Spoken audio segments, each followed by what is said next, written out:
Jadi selama satu malam mereka tidur dengan makhluk halus lor. Halo lorku semua, bertemu lagi dengan saya Mas Pur di channel Mas Pur. Oke, di video kali ini saya akan membahas tentang pantangan saat naik gunung. Sebelum lanjut mohon untuk subscribe, like, dan komen video ini lor.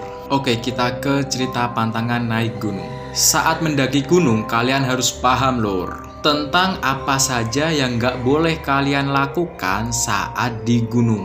Karena ternyata gunung ini sudah menjadi tempat tinggal makhluk gaib sejak dulu lor. Jadi ibarat kata kalian ini adalah tamu saat mendaki gunung lor. Berarti kalau menjadi tamu, kalian harus menjaga sopan santun saat bertamu. Dan berikut saya akan memberitahukan kepada kalian tentang pantangan saat naik gunung. Yang pertama, jangan menceritakan tentang makhluk gaib. Karena ketika kalian ngomongin mereka di rumah mereka sendiri, maka bisa jadi kalian akan selalu diganggu oleh mereka. Itu karena mereka tertarik saat kalian omongin lor. Dan dimana gunung ini juga merupakan sarang mereka. Jadi stop untuk membicarakan mereka saat di gunung lor. Itu pantangan yang pertama, kita lanjut ke pantangan yang kedua. Pantangan kedua yaitu bersikap sombong saat naik gunung. Ada satu cerita yang dialami oleh seorang pemuda lor. Saat itu ia hendak mendaki Gunung Ungaran yang notabene tidak terlalu tinggi lor. Sebelum ia naik, ia mengucapkan, "Halah, cuman Gunung Ungaran aja kok." Namun seketika saat ia mulai mendaki, ia tak dapat melihat jalur pendakiannya lor. Jalur pendakiannya seperti tertutup kabut dan sampai semalaman ia tidak mencapai puncak. Padahal logikanya Gunung Ungaran ini tidak tinggi lor. Mungkin hanya dengan waktu beberapa jam saja sudah sampai ke puncak. Namun karena kesombongan dari seorang pemuda ini, maka perjalanannya dibuat lama. Itu pantangan yang kedua, kita lanjut ke pantangan selanjutnya. Pantangan yang ketiga, mendaki saat maghrib. Secara ilmiah, waktu maghrib ini adalah waktu yang mendukung makhluk halus untuk berkeliaran lor. Alasannya karena merah senja ini memiliki spektrum cahaya yang memiliki resonansi sama seperti setan dan jin lor. Sehingga menimbulkan suasana yang cocok untuk jin dan setan berkeliaran lor.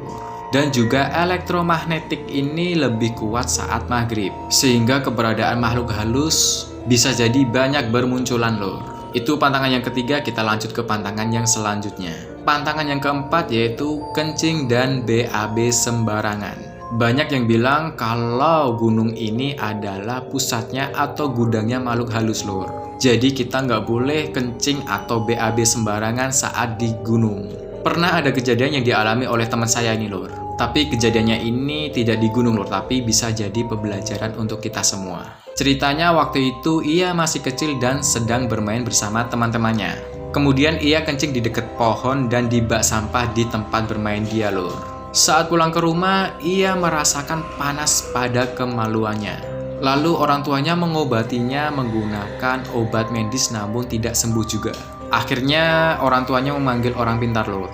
Dan menurut orang pintar tersebut, ia telah mengencingi sosok penunggu di daerah tempat bermain ia dengan teman-temannya lor. Ia kencing sebanyak 3 kali dan secara kebetulan 3 kali kencingnya itu mengenai sosok penunggu di tempat tersebut. Akhirnya penunggu itu marah dan menyentil kemaluan teman saya. Nah, pembelajaran yang bisa kita ambil dari cerita teman saya ini yaitu ketika kita kencing atau BAB di tempat orang atau mungkin di hutan atau di gunung, sebaiknya kita permisi dulu lor sebelum kita melakukan BAB atau kencing itu.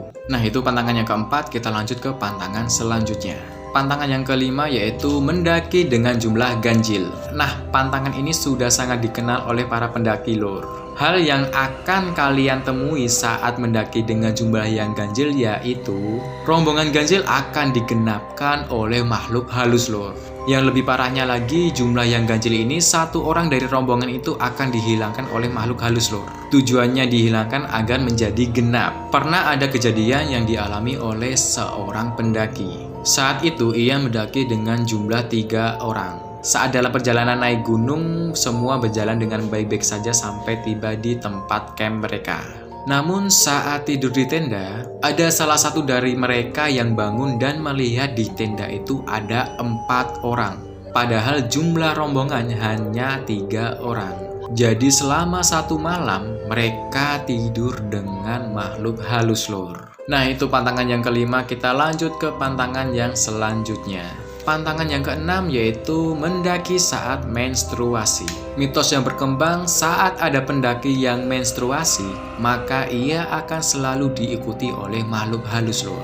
Alasan mengapa ia selalu diikuti oleh makhluk halus ini yaitu mungkin makhluk halus ini tidak berkenan ketika ada orang yang menstruasi atau kotor masuk ke dalam wilayahnya.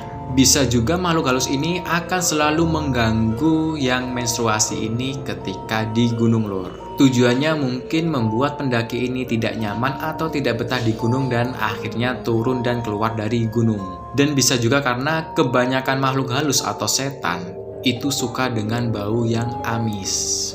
Itu sebabnya makhluk halus ini selalu mengikuti pendaki menstruasi kemanapun ia berjalan. Saya sendiri pernah mengalami kejadian ini lur.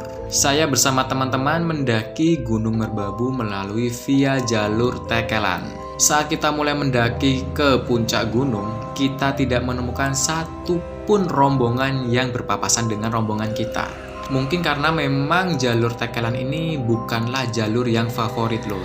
Kondisi saat itu hujan gerimis dan jalanan licin. Kita mulai mendaki Gunung Merbabu itu sekitar pukul 1 siang. Semua berjalan dengan lancar. Sampai pada akhirnya jam 8 malam kami semua sudah merasa kelelahan.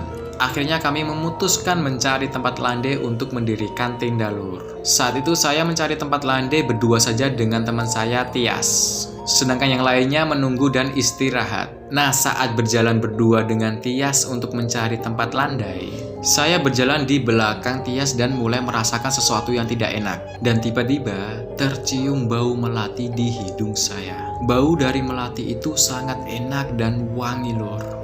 Saat itu saya langsung menanyakan ke Tias apakah ia juga mencium bau melati yang enak itu. Namun saat itu ia menjawab, terus jalan aja dan tetap fokus, jangan berhenti di jalan.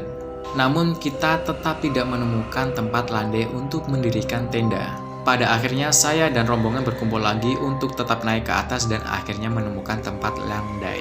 Nah itu pantangan-pantangan saat naik gunung yang nggak boleh dilakukan lur. Oke, terima kasih yang sudah menonton video ini dari awal sampai selesai. Jangan lupa tetap subscribe, like, dan komen video ini. Untuk kalian yang mempunyai cerita mistis atau horor, boleh tinggalkan komen di bawah lur. Oke, cukup sekian video dari saya. Semoga dapat menghibur kalian semua dan memberikan informasi yang berguna.